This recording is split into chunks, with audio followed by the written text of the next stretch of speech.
Wale watu walikuwa wananihangaisha hapa kwa barabara na masufuria walienda nyumbani.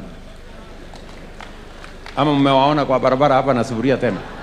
Si walienda nyumbani? Si ndio? Na hii mtu hana adabu. Jana ametukana Raila Odinga. Ameambia Wakikuyu, ile watu walikuwa wananisumbua hapa na masufuria, si nilisafirisha hawa. Nani alikuwa na sufuria?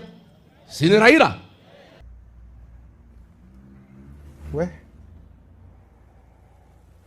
Huyu mtu anachukua watu ufala. Pale anaambia Wajaluo, mimi napenda nyinyi, mimi ni mtu ya baba, nitafuata mambo ya baba. Amefika pale mlimani, anasema ile watu walikuwa wananisumbua mimi na masufuria kwa kichwa, nimesafirisha hawa. Na ni kweli amesafirisha kwa sababu Raila ako Zayuni. Ako Zayuni, hayuko Zayuni. Nani amesafirisha yeye? Nani amesafirisha yeye? Hata kama umesafirisha Raila, mbona unajigamba kwa watu ya Kajiado wanipatia nafasi nikuwe rais wa 6 wa Jamhuri ya Kenya, nilegeshe heshima ya watu ya Kajiado. Na mimi nataka niambie wale wajui, hii Kajiado ni DCP zone. We shall field. What is going on here? Correct it.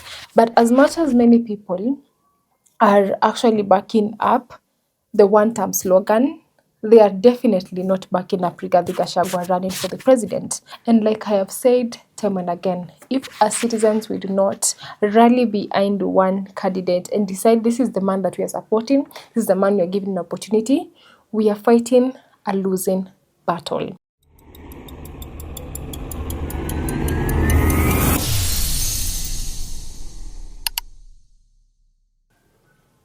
Now, for the second time, Rigathi Gachagua has announced to actually run and compete against President William Ruto.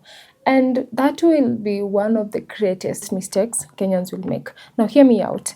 For one mistake that we did as Kenyans is, of course, William Ruto had a very strong manifesto in 2019, since 2019, 2020, and 2021. And on top of the manifestos, we also voted for him out of sympathy because he was also out here saying how he isn't receiving any money, how he was cut out from the allowances by President William Ruto since the handshake, how the deputy, that time he was the deputy president, how he felt left out. Now if Rigathi Gachagua runs on the same script but so far, Rigathi Gachagua is entirely running on a different script.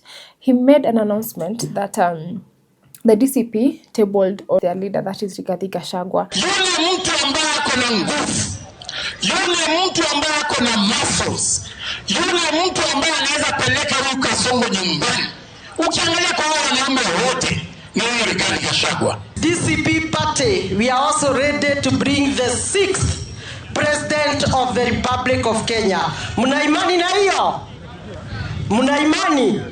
Kama chama ya ODM yenye inaongozwa na mzee kama Oburu inasema inaweza leta president, na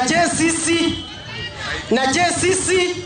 Secondly, this script is not new. Na mukiangalia kwa hao watu wote, yule mtu ako na nguvu, yule mtu ako na muscles, yule mtu ako na akili, ni huyu Rigathi Gachagua. This was 7 months ago. So this script is not new. 7 months ago, this was actually the same script, just that they decided to replay it.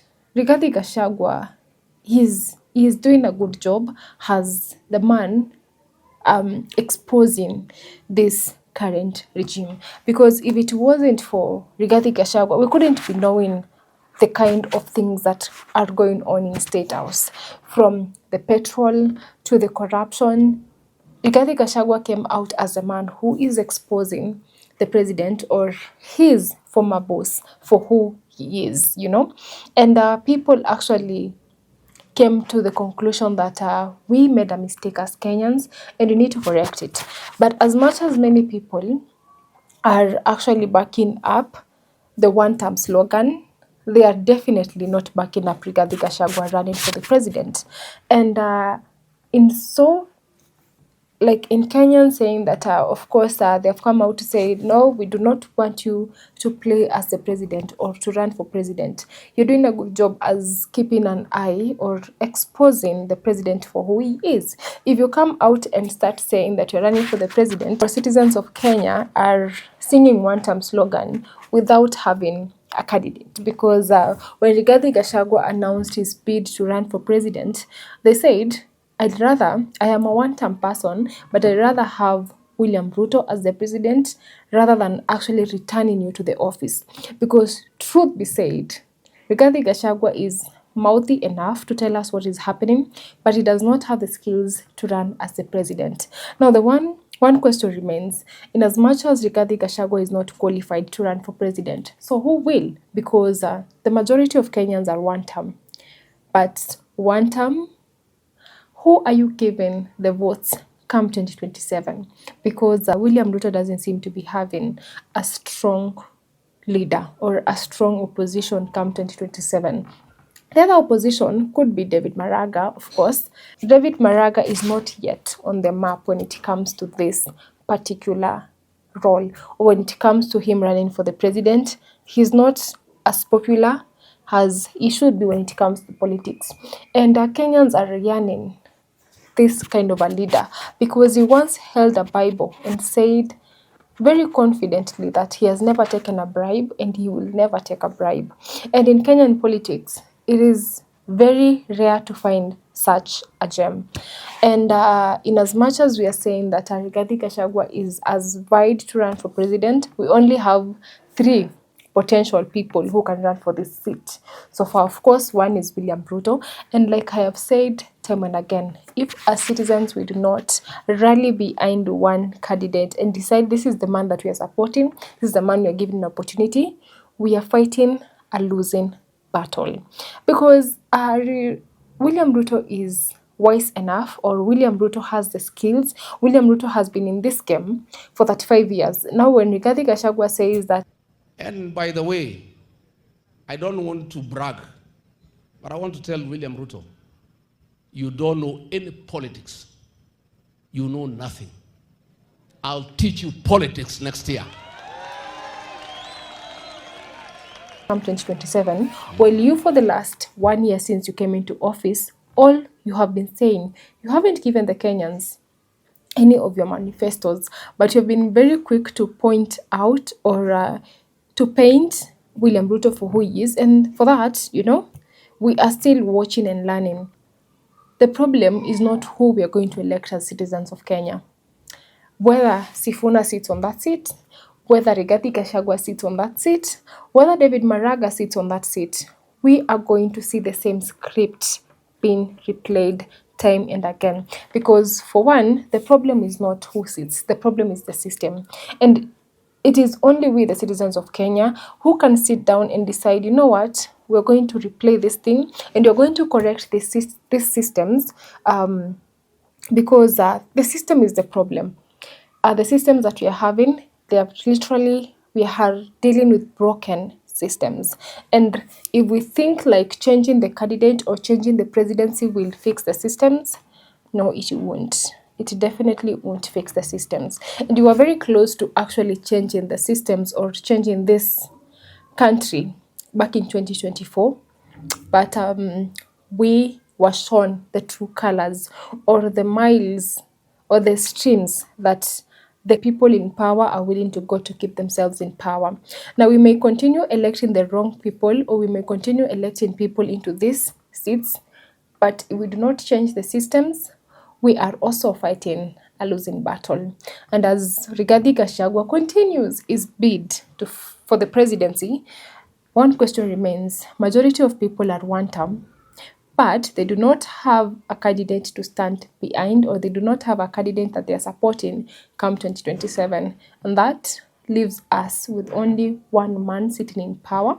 Now, William Ruto's fear is for the Kenyans to actually wake up one day, or wake up, not one day, to wake up on the election day and decide to go and vote for one person. And that will not be him.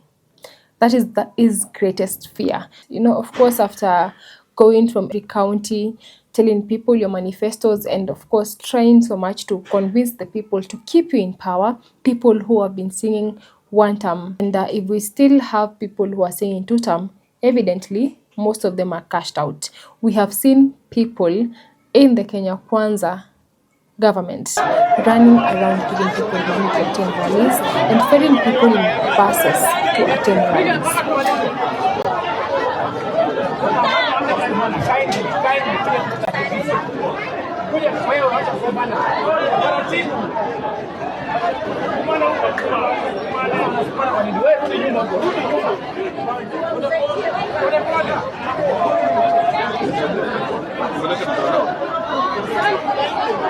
Iko na damu ya Gen Z, ingine ni ya wagonjwa wa Kenya National Hospital.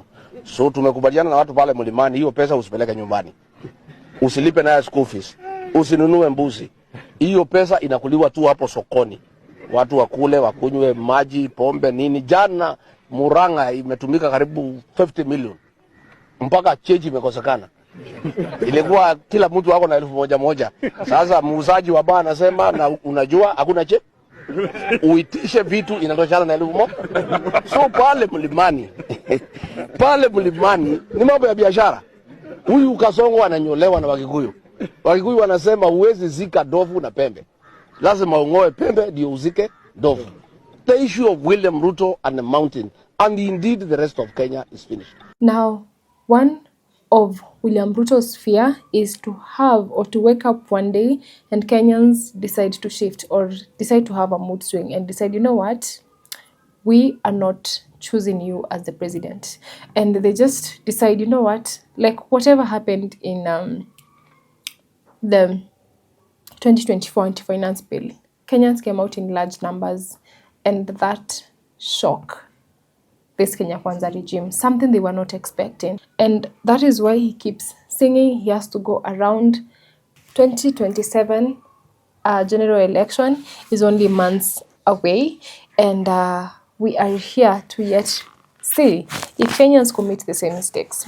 And Rigathi Gachagua seems to be so sure that, you know what, I am having this seat because from Rigathi Gachagua doesn't seem to understand what he wants. Because for one, he once said that his main goal is to remove William Ruto from the seat na yeye harudi wa Munyoro aende akapumzike.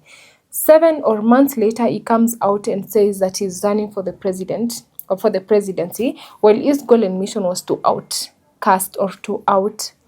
kick William Ruto from the seat.